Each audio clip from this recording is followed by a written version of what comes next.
പുതുതായി വിടർന്ന കായാമ്പു പോലെ അതീവ മനോഹരമായ ശ്രീകൃഷ്ണ രൂപം കവിയുടെ നവകളായ കോമളം എന്നൊരു പദം കൊണ്ട് കാണിച്ചു തരികയാണ്. അപ്രകാരം വളരെ മനോഹരമായ ഭഗവാന്റെ ആ രൂപം കണ്ട് ഗോപസ്ത്രീകൾ എല്ലാവരും അതിൽ അതിയായി ഭ്രമിച്ചുപോയി. കണ്ണിന് അഴകായി കാണാൻ മോഹിക്കുന്ന രൂപം കാണുമ്പോൾ അതിൽ മോഹിച്ചു പോവുക എന്നത് സ്വാഭാവികം മാത്രമാണ്. മനോമോഹനനായ ഭഗവാന്റെ ആ രൂപം കണ്ട സമയത്ത് ഗോപസ്ത്രീകൾ എല്ലാവരും അതിൽ ആകൃഷ്ടരായി. പ്രേമോദ്ദോഹനം എന്നൊരു പദം കൊണ്ടാണ് ആചാര്യൻ അതിനെ ഇവിടെ കാണിച്ചിരിക്കുന്നത്. ദോഹനം എന്നാൽ പാല് കറക്കൽ, പാല് ചുരത്തൽ എന്നിങ്ങനെയൊക്കെ അർത്ഥം കൽപ്പിക്കാം. പ്രേമമാകുന്ന പാല് ചുരത്തി തരുന്ന ആ രൂപത്തിൽ അതീവ ഹൃദയരായി തീർന്നവർ ഇങ്ങോട്ട് ഒന്നും ആഗ്രഹിക്കാത്ത ഫലനിരപേക്ഷമായ പ്രേമം അതായിരുന്നു, അഥവാ ആരാധനാഭാവമായിരുന്നു ഗോപസ്ത്രീകൾക്ക് ഭഗവാനോടുണ്ടായിരുന്നത്. കണ്ണിൽ നിന്ന് മറഞ്ഞു കഴിഞ്ഞാലും ആ കണ്ണിന് ഇഷ്ടപ്പെടുന്ന രൂപം മറഞ്ഞു കഴിഞ്ഞാലും കണ്ണെടുക്കാൻ തോന്നാത്തത്ര സുന്ദരമായ ആ മോഹന രൂപത്തിൽ ഗോപസ്ത്രീകൾ എല്ലാവരും ഭ്രമിച്ചു. ചിന്മുതാത്മകമായ ബ്രഹ്മതത്വം തന്നെയാണെന്ന് ആദ്യത്തെ ശ്ലോകത്തിൽ തന്നെ ആചാര്യൻ പറയുന്നുണ്ട്. സാക്ഷാത്തായി ഗുരുവായൂരിൽ പ്രകാശിച്ചു വിളങ്ങുന്ന ആ സുന്ദരമായ രൂപം ആ ചിന്മുതാത്മകമായ ബ്രഹ്മതത്വം തന്നെയാണ്. ആ രൂപത്തിന് അതിൻ്റെ പ്രപഞ്ചസാരമായ ഉണ്മയാണ് തത്വം. രൂപത്തിന് അശേഷമോഹനം എന്നൊരു വിശേഷണം കൂടെ ഇവിടെ ആചാര്യൻ ചേർക്കുന്നു. ഉന്മതോന്മതിത മാനസൻ, അതായത് എല്ലാവരിലും മോഹവും പ്രേമവും വളർത്തുന്ന സാക്ഷാൽ കാമദേവന്റെ മനത്തെ പോലും മതിതമാക്കിയ മാനസത്തോടു കൂടിയവൻ, സകല ജീവികളിലും സഹജമായ വാസനയായ പ്രേമത്തെ അഥവാ കാമത്തെ വളർത്തുന്ന ആ സാക്ഷാൽ മന്മഥന് പോലും മോഹം തോന്നിപ്പിക്കുമാറ് അത്രമാത്രം ആകർഷകമായ സുന്ദര ശരീരത്തോടു കൂടിയതായിരുന്നു ശ്രീകൃഷ്ണ ഭഗവാൻ. അപ്രകാരമുള്ള ആ ഭഗവാനോട് ഗോപസ്ത്രീകൾക്ക് ആകർഷണം തോന്നിയതിൽ അത്ഭുതം കൂറാനില്ല. എല്ലാവർക്കും ഭഗവാനോ പിരിഞ്ഞിരിക്കുക എന്നത് അസാധ്യമായ കാര്യമായി തീർന്നു.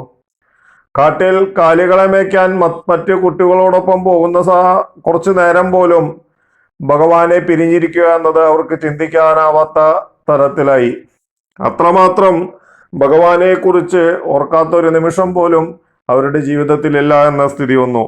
എന്ത് ജോലികളിൽ ഏർപ്പെട്ടിരിക്കുമ്പോഴും ഉണ്ണിക്കണ്ണനെ തന്നെ ചിന്തിക്കുകയും അവസരം കിട്ടുമ്പോഴെല്ലാം യശോദയുടെ വീട്ടിൽ കടന്നു ചെന്ന് കാണുകയും എടുക്കുകയും താലോലിക്കുകയും ചെയ്തു വന്ന ഗോപികൾക്ക് ക്രമമായി ഭഗവാനിൽ മനസ്സാസക്തമായി തീർന്നു. ആ കാണാതിരിക്കാൻ വയ്യെന്ന സ്ഥിതി.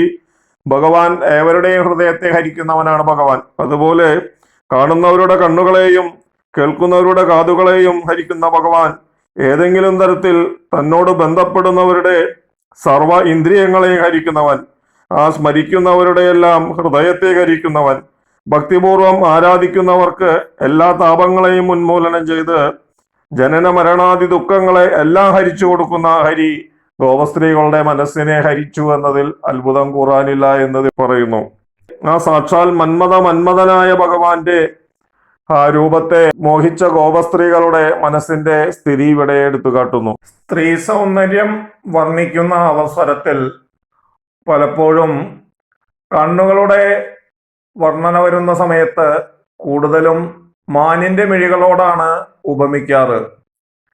മാൻമിഴി, മൃഗാക്ഷി, മൃഗേക്ഷണ എന്നൊക്കെ നീണ്ടിടംപെട്ട ഗോപികമാരുടെ കണ്ണുകളെ മാൻമിഴികളോട് ഇവിടെ ഉപമിക്കുന്നു. ഭഗവാൻ കാണാമറയെ പറഞ്ഞാൽ കൂടിയും ഭഗവാനോടുള്ള ആ ആകർഷണ നിമിത്തം തിരിച്ചെടുക്കാതെ ഭഗവാനെ തന്നെ നോക്കി നിന്നുകൊണ്ട് അവർ എല്ലാം മറന്ന നിലയിൽ ഭഗവാനിൽ തന്നെ രമിച്ചു കഴിഞ്ഞു. ആ ഭഗവാനോടുള്ള ചിന്ത നിമിത്തം അവരുടെ അന്തരംഗത്തിലേക്ക് ഭഗവാന്റെ വേണുനാദം ഒഴുകിയെത്തി. എല്ലാ പ്രവൃത്തികൾ ചെയ്യുമ്പോഴും എന്തുതന്നെയായാലും എല്ലാം ഭഗവാനുള്ള സമർപ്പണമാക്കി മാറ്റി. സർവത്തിലും ശ്രീകൃഷ്ണഭാവത്തെ ദർശിച്ചുകൊണ്ട് സർവവും ശ്രീകൃഷ്ണനാണെന്ന് സങ്കല്പിച്ചുകൊണ്ട് ഓരോ നിമിഷവും കഴിഞ്ഞു പോന്നവർ തമ്മിലുള്ള സംസാരത്തിൽ പോലും ഭഗവാൻ നിറഞ്ഞു നിന്നു. ഭക്തിയുടെ ഏറ്റവും ഉന്നത ശൃംഗത്തിലെത്തുന്ന ആ യാതൊന്നു കണ്ടതതു നാരായണ പ്രതിമ, യാതൊന്നു കേൾപ്പതതു നാരായണ ശ്രുതികൾ, യാതൊന്നു ചെയ്വതതു നാരായണ അർച്ചനകൾ, യാതൊന്നിതൊക്കെ ഹരിനാരായണായ നമ എന്ന ആ വളരെ വലിയ ഒരു മനുഷ്യജന്മത്തിലെ ഏറ്റവും വലിയ സാഫല്യം എന്ന് പറയാവുന്ന ആ ഒരു അവസ്ഥയിലേക്ക് ഗോപികമാർ മാറിക്കഴിഞ്ഞു.